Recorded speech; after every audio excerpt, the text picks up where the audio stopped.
જય ખુખાન મેડીમાં રામવાડી મેડી માના પરસા અપરંપાર તે વાત ઉપર માતાજીએ શું કીધું આપણે આગળ વિડીયોમાં જોશું. જય ખુખાન મેડીમાં. નીકા પ્રજાપતિ છે, બાપુનગરથી આવું છું. અમે એક કૂતરું પાડ્યું છે. એ ખાસા 9 મહિનાથી એ 9 મહિના પહેલા બાઇક ઉપરથી પડી ગયો હતો, તો એને પગમાં ફ્રેક્ચર થઈ ગયું હતું. તો અમે ખાસા દવાખાને ફર્યા. તો એક દવાખાને ગયા ને છેલ્લા જે દવાખાને જે આશા હતી ત્યાં ગયા, તો ત્યાં એવું કહેવામાં આવ્યું કે આને ઓપરેશન કરાવવું પડશે.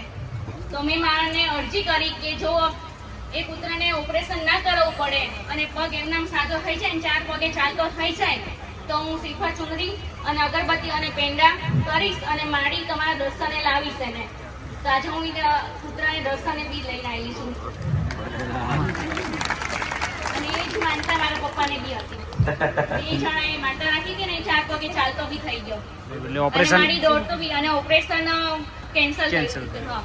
અને ડોક્ટરે એવું કીધું કેન્સર ઓપરેશન અહીંયા ના થાય કે વિદેશમાં કરવા જવું પડે. એનું ઓપરેશન તકલીફ હતી એ ટાઈમે બચેવી શક્યતા હતી ના, એને સાજું થાય એવું હતું જ નહીં. પણ મેં મારીને અરજી કરી કે તમારે પગ સાજો કરવાનો. એવું કહેતા હોય કે આનું ઓપરેશન વિદેશમાં કરવું પડે તો કેવું ઓપરેશન હશે એ ડોક્ટર ને નહીં કેવું. જાવ દો બરાબર વગર ડિગ્રીની ડોક્ટર છે, વગર લાયસન્સ વગરની. બરાબર વાતથી 2 અઠવાડિયાથી ગળામાં દુખતું હતું, કોઈ વાતે મટતું હતું. તો મેં માનતા રાખી હતી કે 3 દિવસની અંદર મટી જાય તો માડીને એક શરબતની બોટલ આપીશ. અને આગલા રવિવારે મેં એ માનતા આપી નથી, હું અહીંયા આવ્યો નતો એટલે એના ગુના પેટે આ શ્રીફળ ને ચુંદડી અગરબત્તી અને એક બોટલ. એક ગુના પેટે દારૂની બોટલ નહીં લે. એવું લાગ્યું જો રાતે 2:30 વાગે છે ને એ માનતા મેં માનીને તો મને ખબર નહીં એ જ વસ્તુ દેખાણી ના હું માતાજીને આજ આપીશ. આજ આપીશ. હા, બીજા આ વિડીયો બતાવવું પડે એટલે શરબત કે અંદર કોને દારૂની બોટલો લેશે તો બાટલા મોનતા થઈ જાય લોકો. ના થાય.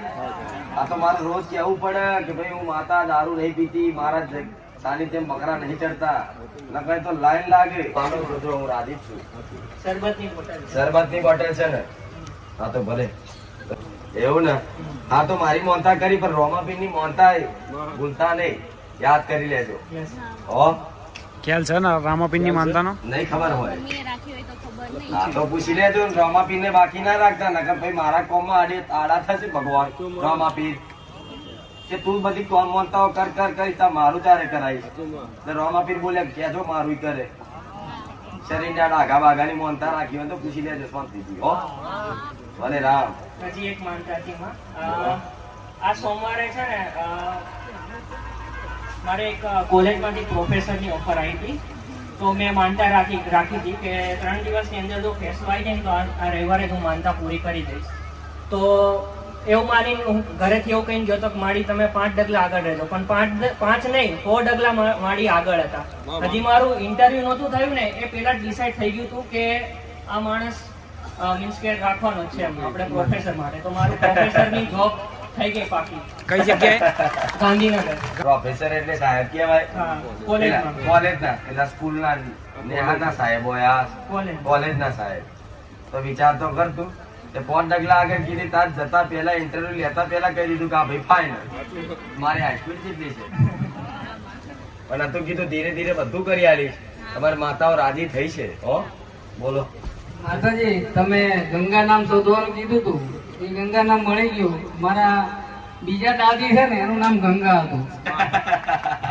બીજા દાદી એટલે મારા દાદા હતા એમના ભાઈ એમના ઘરેથી જે હતા એનું નામ ગંગા હતું.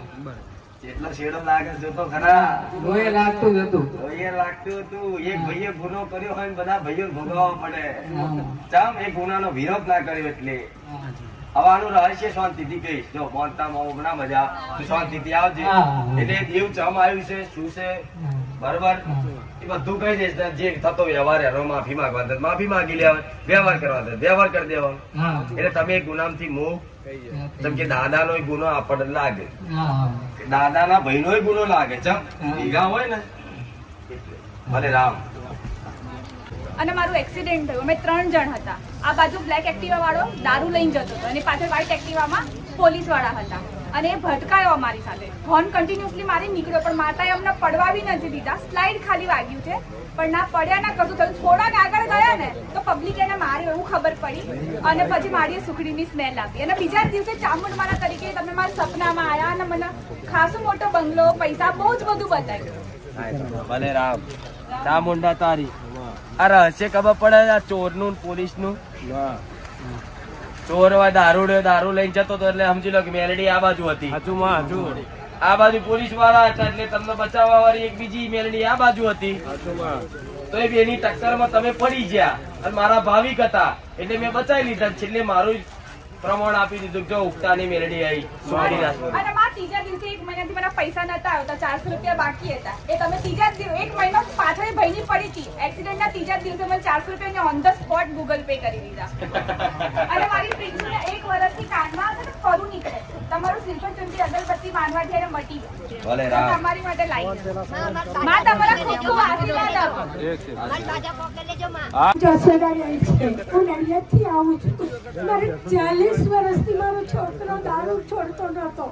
હું બહુ ભટકી ભિખારણની માફક મને બહુ જગ્યાએ ગઈ. પૈસા ખાલી થઈ ગયું મારું ઘર, પણ મને કોઈ રસ્તો ના મળે. પણ મારી બાજુમાં એક ભાઈ પુના નોકરી કરે છે આર્મીમાં.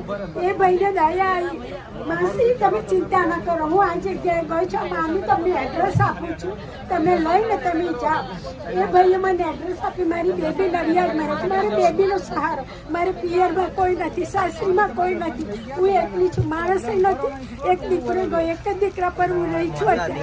એ મારી દીકરી જમાઈ વેવાણ મને લઈને પહેલા રવિવારે અહીંયા આવ્યા અને મેં માં તમારા આશીર્વાદ દીધા કે મારા દીકરાને દારૂ છોડો. આ એક દીકરા પર હું ટકી છું, દીકરો મા ઉપર ટકે છે, હું તમારા મા પર દારૂ બંધ કરી દીધો અત્યારે એમને? અત્યારે પહેલા રવિવારે આવ્યા આશીર્વાદ લીધા, બીજા રવિવારે દારૂ છૂટી ગયો. તમારું બારિયા દિલીપ રમેશ, ક્યાંથી આવવાનું? લીમડીથી ચાલો. શું માનતા રાખી હતી?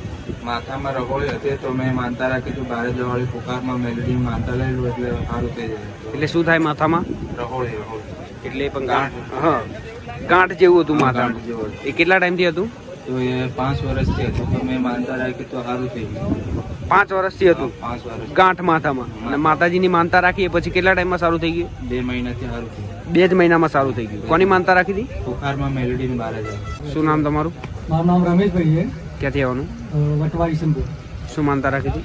એના એક કંપનીમાં જોબ કરતો હતો તો સીટીઓ પૈસા નહોતો આપતો. બરોબર. મેં કીધું કે કુખા મેરડીમાં જો પગાર મારો આપી દેશે તો હું નારિયેળ ચૂંટણી અગરબત્તી લઈને આવીશ.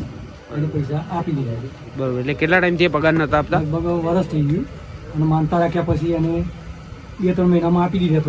થોડા કરીને આપે. પેલા વર્ષથી નતા આપતા એટલે આવવાની કોઈ આશા જ નથી. એ પૈસા કેટલા પૈસા?